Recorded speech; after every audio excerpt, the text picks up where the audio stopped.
Let's get started. Namaste. The light in me recognizes and bows to the light in each of you. I hope that you had a wonderful weekend. I was thinking about you over the weekend and what would be a good, strong Monday flow and a beautiful introduction to the week. And so we will be moving into abdominal strength and hamstring length. When we sit for long periods of time, the abs get kind of sleepy and the hamstrings get kind of tight. So we're going to wake it all up and let the hamstrings be happy and the abs be strong. So with the hands at the heart, let's inhale and reach the arms all the way up to the sky. Fill the body with breath and light. Exhale, calling all parts of your consciousness back to this moment. We'll do this 2 more times. Inhale, great big circle of energy around you.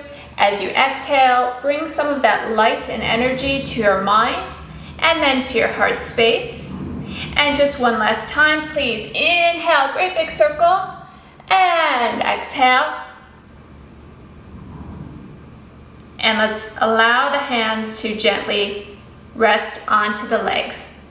Start to lean forward and then make great big circles in one direction. You can choose which direction you'd like to begin with. And these are called Sufi rolls. And a Sufi roll is intended to awaken the energy of the spine. And I think I've mentioned it before, but it bears repeating. The spine is what the yogis associate with age. So you know how sometimes you see much older people and they're really like youthful and spry? The idea is that when the spine is strong and all of the muscles that act on it are strong, we feel a little bit more alive. And now let's take it around in the opposite direction. And let's start to breathe a little bit deeper. If you're comfortable with Ujjayi, it's that deep breath through the nose only. And just kind of notice, where does your inhale occur? Where does your exhale occur? Is it at the front of the circle, the back of the circle? Is it one full circle? So no wrong answer, just a little bit of self-study. And then let's pause here. And I'm going to ask you to bring your hand onto your abdomen. And we have a little bit of Kapalabhati. Kapalabhati is breath of fire. So it looks like this.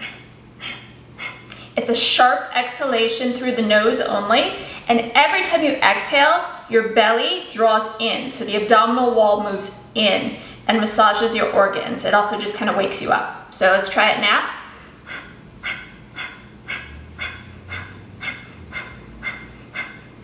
In, out, in, out, in, out, in, out. 10 more.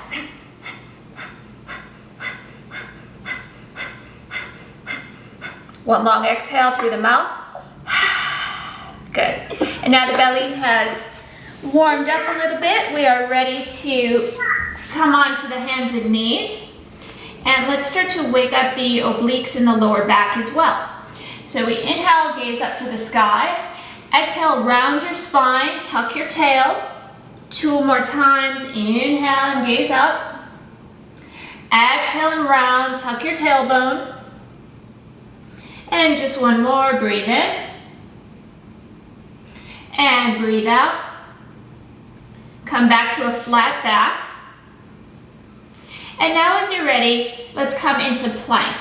So you're going to step 1 foot back and then the other into high plank.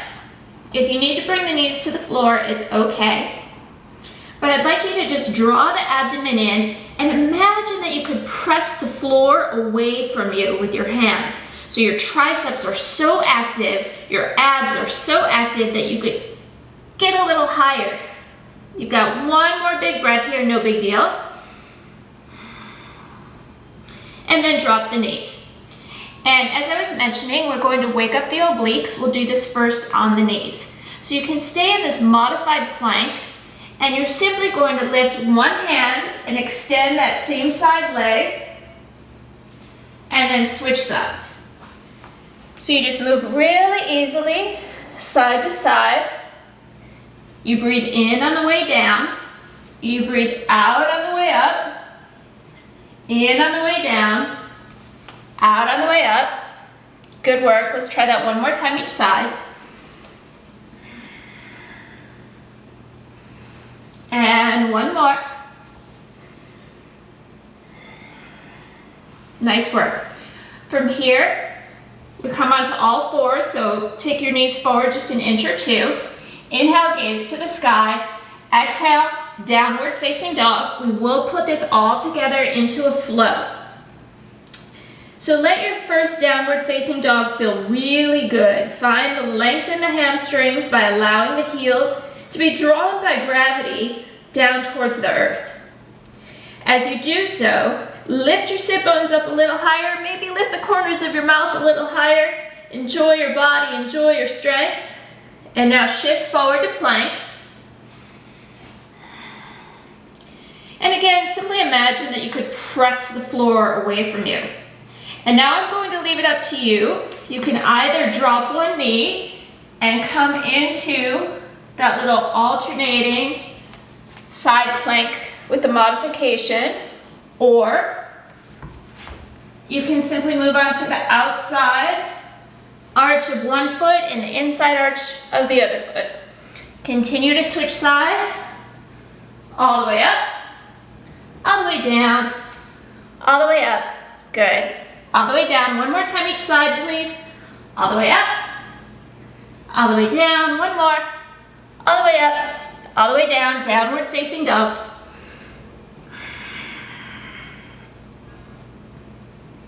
And let's pedal out the feet a little bit so that you get that really nice hamstring length.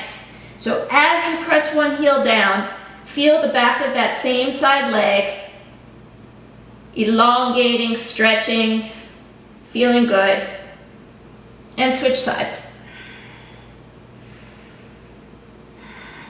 Breathe. Nice work. We will repeat this one final time, and what I'd like you to do in plank is try Kapalabhati, try that breath of fire, the sharp exhalation through the nose. You will feel your belly in a whole new way.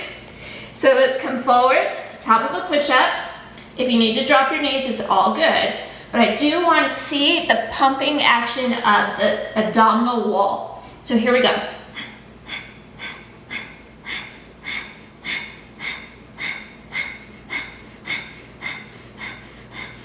Try 4 more. 3. Long exhale through the mouth. Side to side, here we go. All the way up. All the way down. All the way up, good. And all the way down, continue like this. So I know it's a little fiery today, a little bit stronger, but that's okay. Our practice is only 15 minutes. So just one more minute of fire, please. And one more. And downward facing dog. Breathe. And come on down to your hands and knees and have a seat on your bottom. And so one of the poses where hamstring length and abdominal strength work together is called boat, Navasana. So we're going to have the feet in front of us. Bring your hands onto your hamstrings, please. Lean back in the upper body and feel the sternum rising. Now, you're going to feel your belly muscles as soon as you lean back a little bit. If that's enough, cool. I'll give you lots of options and feel free to play. So option 1, hands out, toes on the floor, knees bent. Option 2, toes are off the floor. Option 3, legs are straight. And if you're feeling like a rock star today, maybe take the arms up to the sky. Keep breathing. I only have one rule in yoga: if you fall, you laugh. That's it. One more big breath. Drop those feet and lean over your legs.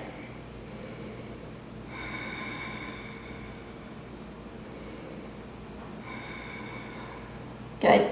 And you know I never do anything just once, so we will do that 2 more times. And I like to do everything 3 times because it feels like the first time is just practice. The second time you feel what's happening in the body, and the third time you can really add the breath. So this is our second time for boat. Lean back. Option 1, 2, 3, 4. And now we're focusing on the physical. So I want you to feel the abdominis rectus. Those are your six-pack muscles. And then the muscles behind those are called transverse abdominis. That touches your spine. Hopefully I'm talking enough so I'm getting your brain off of what's happening in your belly for just a second. I want you to feel it, but I don't want it to hurt. And then come up and release. So it should be an activation, and it should be like, oh wow, I really feel this. But if it's too much, just bring your toes to the floor. Yoga should never hurt. All right, last one, best one. Sit up, lean back, and here we go. I used to have a teacher a long time ago that would make us sing Row, Row, Row Your Boat to make sure that we had breath control here. I'm not going to ask you to do that unless you'd like to, but I am going to ask you to listen for the sound of your full deep breath. One more. Sit up, lean over those legs, and let me give you a nice strong hip opener. We'll come into our 90-90 stretch. Front leg is bent to 90 degrees, as is the back leg. Sit up nice and tall and allow your body to fold over the front leg. So only go as far as your hamstring and glute and the hip flexor of this back leg allow. So in the front leg, you should feel your tush, you should feel the outer hip and thigh. In the back leg, you should feel your psoas, you should feel your hip flexor. And if you feel one muscle group more than the other, it's totally normal. It just means that that muscle group is probably a little bit tighter. No big deal. We breathe into each body part with patience and respecting what our body wants today. And let's come up and move on to the other side, please. So you can simply swivel your knees over to the other side. Sit up nice and tall. Hands, elbows, maybe you rest your head onto the floor.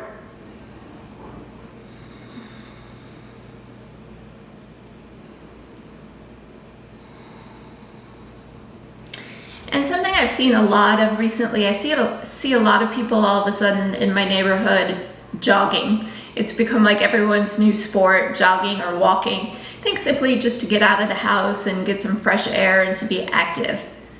It's fantastic, I love it, I support it, I promote it. But if you're feeling your hamstrings and your outer thigh in a new way, this stretch will help. One more big breath.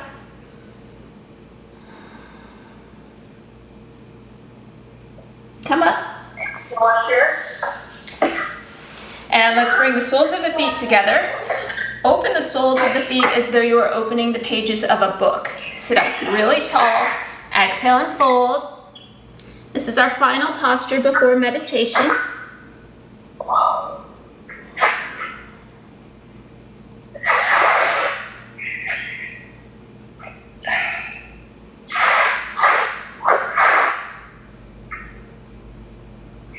And a little blissed out after a deep forward fold. Let's cross the legs, sit up nice and tall.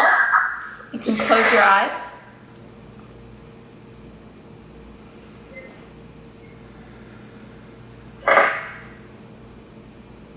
Feel your sit bones pressing into the earth.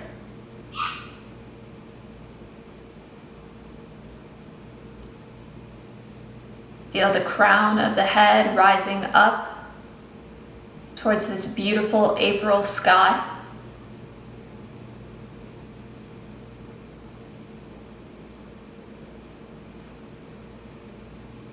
And just notice first the physical effects on the body. The spine has been awakened, the nervous system is alert. The belly is strong, the hamstrings are stretched. And then notice the breathing pattern. And whereas we started our practice with a strong, brisk type of breathing, now we smooth it out.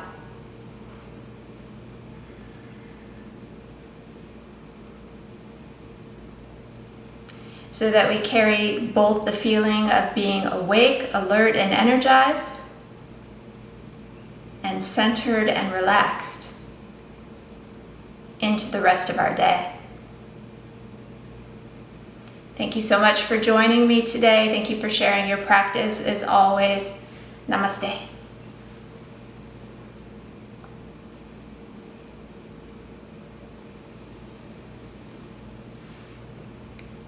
Thank you.